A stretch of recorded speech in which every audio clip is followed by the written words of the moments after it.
Guys, here's a hot take for you. I genuinely believe that the artist has more killer potential than the nurse, than Blight, than Spirit, than any of these top tier killers in Dead by Daylight. I'm ready for you to start your Twitter wars, your Discord discussions. I've said it. This video is not clickbait. I know people accuse me of being a clickbait YouTuber all the time. I went and checked my last, 5 months worth of videos to see which killers I've called OP in the last 5 months, and I did it 3 times. One with the Trickster on PTB when he got buffed. The devs then nerfed the buff, so it was less strong from the PTB to live, and so then people called me clickbait because the devs nerfed it. Not much I can do. I don't own behavior. The second was Blood Favor, when the Trickster knives basically made it so that the one knife from the Trickster and all pallets in 32-meter range got blocked. That was OP, and everyone agreed with that, and behavior changed that as well. And now I've called the artist OP, and I will talk about why that is, some of the justifications for that, and we'll jump into a gameplay of the artist here on Gas Heaven. This is my least favorite Auto Haven map, by the way, but playing the artist on this map is so fun because she is so strong. So at the start of the game, you can send crows out to any generator that you think the survivors might have been spawned on, and if you hit the survivor, you'll get this white swarm on the survivor's head, or you will get Killer's Instinct if you are very close to hitting a survivor. So immediately off the bat, she's got crazy, scouting potential. She can find survivors very quickly. And then once you've swarmed the survivor like this Feng here, then you can hit them through a wall. Something weird happens there with the server. Maybe she stopped running and the server just didn't realize it, but she dodges that crow, but due to the dodge, we then basic attack her, and then we just follow up with some crow attacks. A lot of people are saying the best way to counter the artist is to hold W in a straight line and try and go from loop to loop without actually using the pallets or windows. If you do that and the artist is holding W with you, then you'll suffer the same fate as this Feng here. You'll just be able to spam your crows onto them until they eventually go down. Survivors can attempt to dodge these crows, I suppose, but it is not easy. And we're kind of at a stage now, because this is a new killer. Survivors are not used to playing versus them yet. Keep in mind, I run public test build lobbies. I don't play versus randoms on the public test build. I invite people into my lobbies. And this group here was the best group I played versus. Out of everyone I play versus in the public test build, everybody seemed to be very experienced in this group. And this is a game after they played like 2 games versus my artist. So they've already understood a little bit about how I'm playing and trying to counter some of those things. We're running a basic killer build here. Barbecue, Ruin, Undying, Tinkerer. Nothing special. However, on the artist, this basic killer build, which is already relatively strong, that's why it's a meta killer build, is made even stronger by the fact that I can use Tinkerer to send a crow to a generator that is 70% progression. I can then hit that survivor, which I get the swarm of crows on their head.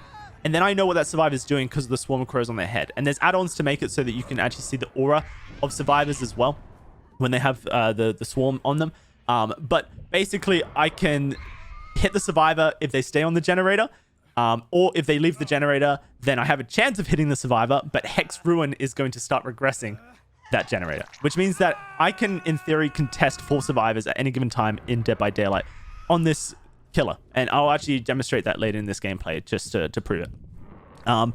This killer's map control, because of the crow swarms, is insane. She doesn't have to be at a generator to contest it. A bit like when Freddy was at his peak power.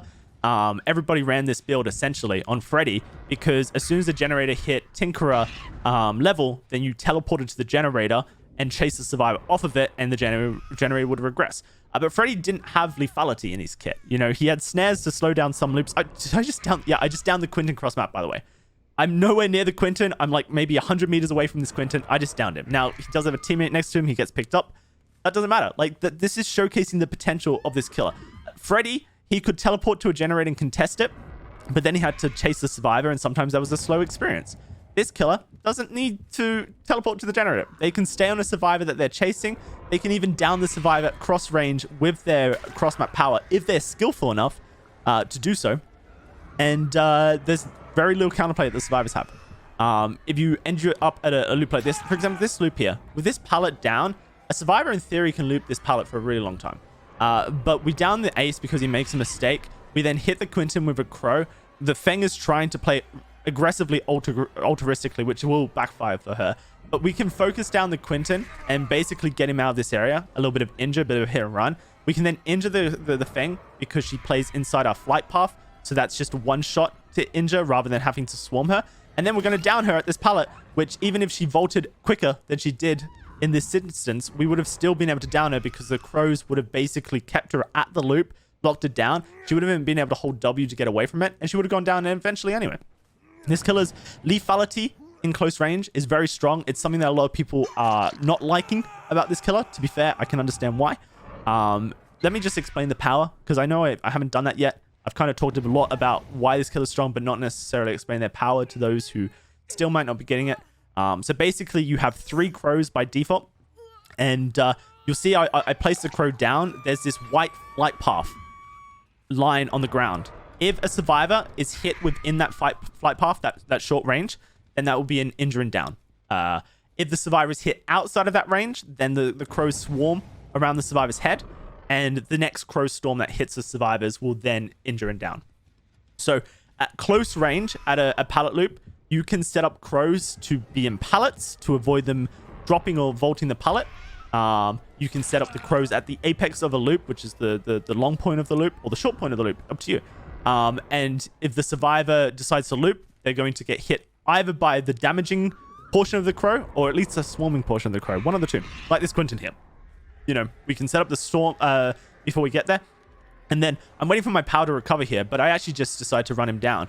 But even if I didn't do this, I would just set up the crow inside the pallet loop. And if he ran into the crow, I didn't even have to launch it. Because he was swarmed, if he runs into the crow, he gets injured and downed. The Fang here is a good example. I set up a crow facing the apex, a crow facing the pallet. And because we swarmed her, she gets injured. And I could, in theory, chase her down here, but I'm not doing that. Coming up in this gameplay is the section I was talking about, where you can contest 4 survivors at the same time. So Quentin is the first survivor we're contesting. We're contesting Quentin by hooking, which is a common way to get pressure. You hook a survivor to contest them. Tinkerer procs on this far gen in the corner and in the middle gen at the same time. So I set up a crow at the far gen and the middle gen, and we hit both the Ace and the Michaela. So Michaela hops off the generator because she doesn't want to get crowed a second time. You can see she hops off, but Ace is too close, and he's going to go down. He did jump into the locker to try and get rid of the crows, but he didn't realize that I would be approaching him because I was undetectable with the Tinkerer, so he didn't hit my Terror Raiders. And then Feng tries to finish the generator, and because she's trying to finish the generator and we basic attack her, we just set up a crow at the pallet, and now she's dead because she has to either run towards us, which is a basic attack, or towards the pallet, which is a down with the crows. That's 4 survivors contested at the same time, and one of them is going to go on a hook after that contest, and one of them is going to get moried because we brought a mori just to show off what it looks like. This killer's absolute potential is insane. It's better than Nurse, it's better than Blight, it's better than Spirit, because I can contest fairly effectively with really good lethality at short range loops. Very strong, like a Nurse, a Blight, a Spirit. Typically very strong 1v1ers, right? They can end chases relatively quickly. I think that those killers, maybe Nurse and Blight, especially if you bring Alchemist Ring, probably can down a survivor quicker than the Artist can. But none of them can then send crows and hit survivors across the map with the crows to contest them, can they? And in this instance here, I'm going to basically show why the short range looping versus killer is so hard, because you just set up a crow like this, you push the survivor towards that path, and then you injure them. And then now all I have to do is basic attack the survivor, because I don't actually get slowed down all that much from using my ability. A bit like a Huntress when she throws a hatchet, she doesn't get slowed down, but this killer's 4.6 meters per second, 115. She's not slow like a Huntress is, so she can follow up those chases really quickly. And if I didn't mess around trying to use my crows to down her, then she would have been dead quicker than that. And now, because of Tinkerer, I can then send a crow, contest Ace on the generator, force him off the generator, which he's going to do because he respects my crows like you have to versus his killer. But Barbecue and Chili is going to show me his aura, so then I can set up my second crow attack to continue pressure on him. And now he's stuck behind the tire wall, and I can see his aura and the crows, which means I can just hit him down. And end these chases ridiculously quickly. The counterplay for this killer is really low if your skill as a killer is high. And this killer expresses skill massively. Low skill killer players or medium skill killer players are going to 100% use 3 crows at any single pallet loop that they come to, and they'll probably get injures and downs, and people are going to be frustrated that it's hard to loop an Artist, especially one that's not good. And this is going to be 2 survivors hit off their generators here. Quentin and Michaela both hit. And now we're going to send crows at both Quentin and Michaela to try and get an injure state onto them. In theory, I could hit both of them here. I actually end up hitting Quentin. So he's injured now. He's like 64 meters away. All right, we got a bit of downtime now because I struggled to find the Michaela. At first, I thought this, when watching this back, there's a little like gas pool by the car. I thought there was a blood pool. It's actually just a gas pool. Anyway, I'm getting distracted. Like this killer in the short range, the medium-sized loops, even the strong jungle loops, can shut down windows and vaults very easily. And a good survivor will hold the W key, like when you play versus a pyramid head, to gain distance when a artist player overcommits chase to a single loop. But the better you are at killer, the better you are at recognizing the skill level of the survivor you are playing versus, and basically not overcommitting to chases. And whilst you're messing around looking for survivors, you can send crows at generators, which then allows you to follow up with a secondary attack and injure them from ridiculous distance, through walls, through pallets, through lots of different things. And now we got the opportunity to chase this Michaela down. You know, Pyramid Head, he's kind of shut down by the fact that he has no map control. He kind of has like an ability to force survivors to roam the map with his cages. And of course, he can shut down, you know, Decisive Strike and Borrowed Time using his cages as well. But he can't contest survivors on the opposite side of the map when Tinker procs. This killer can, and has maybe the same, if not higher lethality at any loop that they come to close range.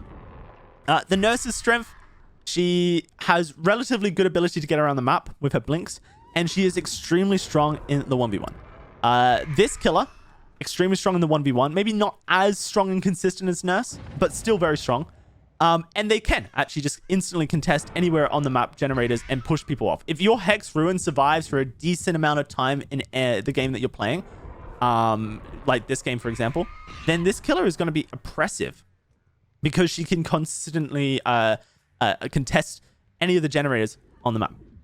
And I love that Behavior have actually gone for a killer design that does express skill in such a way. Like, it feels good when you are good at the game in Dead by Daylight. When you are good at killer, you put that time into mastering a killer, you put that time into mastering the killer role, and you're able to express your skill in Dead by Daylight. There are a lot of things in Dead by Daylight that people have frustrations with, that people think are unbalanced. You know, I'm definitely guilty of talking about that a lot, right? But in this killer's kit, it never feels like there are any of those bullshit things that you think are bullshit in Dead by Daylight come into play. And when a survivor counters and avoids chases and avoids going down versus you when you're playing the artist, you just put the onus on yourself for messing up.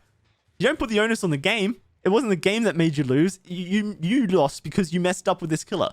Like, I love that about this killer. I love that this killer's limitations are my own. And I think that it's really important that Behavior actually are starting to create some designs like this.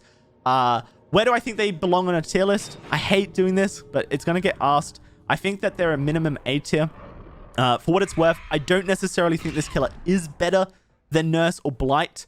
They have more potential than a Nurse and a Blight because they can do so many things like this. For example, scouting exudates and then injuring a survivor from 24 meters away.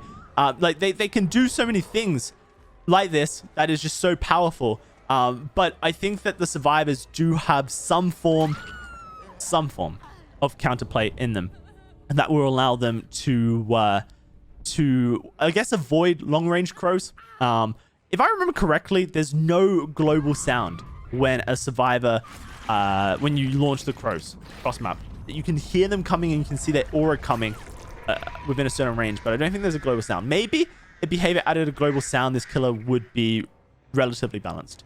Anyway, I just wanted to show this gameplay, and I wanted to talk about all the reasons why I think this killer has so much potential. I don't think this is a controversial opinion that this killer is strong. I think a lot of content creators and individuals have come to me and said, yeah, this killer is really strong. I haven't heard anyone quite say the controversial fact that they have more potential than the Nurse, Blight, etc.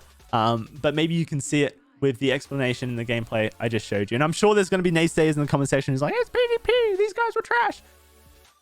Can't please everyone, but I can show you what I'm trying to talk about and use a gameplay from my experience to give you a bit of inkling as to why I think the things that I think. Let me know what you think in the comment section below. Leave a like if you enjoyed. Subscribe if you haven't already.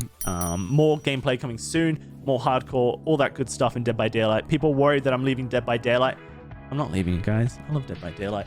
I just dislike behaviors, you know, actions recently. But that's for another video. Okay. Enjoy. Have a good day.